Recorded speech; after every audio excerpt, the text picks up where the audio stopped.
I knew when I was a very little girl, probably about 8 or 9, I remember seeing G.I. Joe cartoons, and I thought, that's what I want to be when I grow up.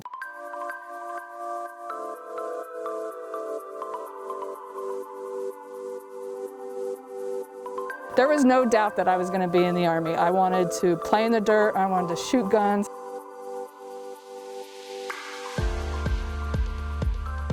It was G.I. Joe, right, infantry, and if that would have been open to me then, that's exactly the route I would have gone, but it wasn't. So I went active duty as an 88 Mike, which is a truck driver. That was only a 4-year enlistment, and I thought, okay, well, I'll just do it for 4 years, and if I like it, I'll keep doing it. And 28, I'm going on my 29th year now, so.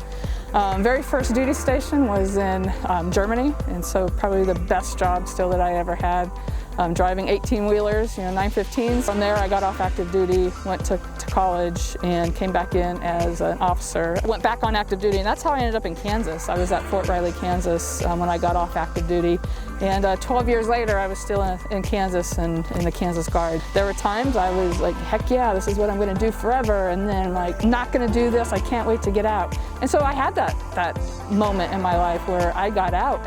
That lasted all of a few months, and I realized it's in my blood, I've got to go back. And so that's what I did. Even as an officer, it's been that love-hate relationship, but I can tell you, the love of my country never stopped, and that's what kept me going, and still does today. Being able to empower people and not think you have to control everything. When you can step back and do that, it's amazing the innovation your soldiers will come up with. They will make you look good if you give them the flexibility to be empowered to do that. I think back of everything that I did that I thought was scary. The very first time as a private, and I got to my first duty station, and I saw this big truck parked there with my name on it, I thought, no way am I going to be able to drive that. But I did, and so now I look back at, I always reflect back on that, and so being command, I just look at it as this big truck that I thought I couldn't drive, and guess what? I ended up doing it just fine.